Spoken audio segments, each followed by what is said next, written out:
Hi, my name is Julie Leonard-Barnard, and talking today about what we refer to as the ADD of grief brain. And this idea has been talked about in a number of our support groups at different times, but it first came to my attention from a therapist not long after I lost my first husband to suicide in 2008.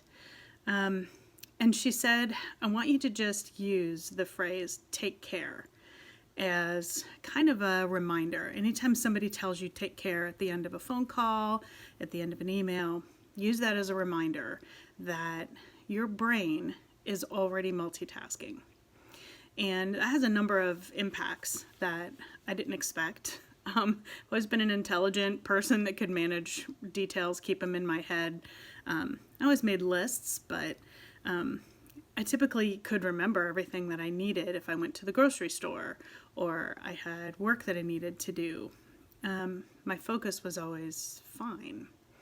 And I found after going through such an intense loss situation and the grief that follows, I found myself forgetting things a lot, not being able to process as quickly as I was used to. And the therapist told me it's essentially because you're already multitasking. Your brain, a significant portion of your brain, is devoted to working through the emotions that are associated with grief, keeping track of all the details that are associated with losing someone close to you in your life.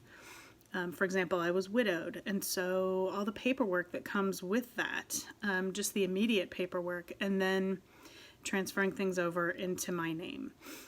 Even years later, filling out school registration forms for my kids, there are things that go on those forms where they ask for the father's name, and that always would bring things up. How do I answer that? So in those moments, she said, these are things that you need to remember. When you are multitasking, I think a lot of people think, oh, that's, you can get so many things done multitasking. Really, it's a form of distraction. And your brain is already distracted, which is why we talk about this being the ADD of grief. Your brain is already multitasking. And because of that, it is less safe for you to do things that are physically multitasking. So some examples she gave me. Don't talk on the phone when you're driving, even hands-free, things that you might have considered safe before. Don't do that because you're already essentially driving distracted. So you need to keep every other distraction to an absolute minimum to be sure you're safe. If you're cooking, don't open the mail. If you're, if you're trying to focus on something for work, don't have other distractions available to you or you're going to find your brain wandering. In my line of work, I speak to physicians all the time. I do healthcare marketing research. And I remember talking to a psychiatrist one time about Alzheimer's. And he said, patients so often wonder if they have Alzheimer's or if something's going wrong with their brain when they start to get forgetful. And an example he gave me I found very useful in the grief context as well. He said, if you walk into the kitchen and you stare at the refrigerator and you think, why did I come in here? What was I getting? That's perfectly normal. If you walk into the kitchen, stare at the refrigerator and think, wow, what does that shiny box do? Then you might need to see your physician. That might be a problem. So it was kind of a joke, reassurance for people that forgetfulness, losing track of what you're doing, being ambushed by emotion can get your brain kind of off kilter. So just remember, as you're thinking about the things that you're doing in life, you may need to start making allowances for that. I don't ever go to the grocery store without a list now, even years and years after that loss. I always have lists of things that I need to accomplish for the day, and I find myself looking back at that more than I might have.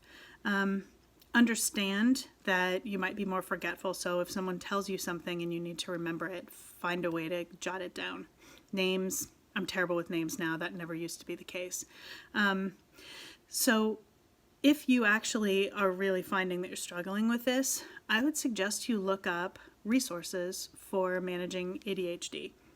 There's a lot of great techniques out there, a lot of places that you can go and look, both for children and for adults, to help keep you organized, to help manage your time. Small things, even like giving yourself a timer for getting something accomplished and then giving yourself a short break. Set a timer for the activity, 30 minutes, however long you want to give yourself, and then another maybe 10-minute timer for a break. Go do something completely different. Those things will help you keep focused during the times that you need to be focused. So for critical activities that still need to happen despite your loss, those can be very useful. And just remember, anytime somebody tells you take care, use that as your reminder of the fact that you are grieving, the fact that your brain is multitasking, and use that as a way to keep yourself safe and sane.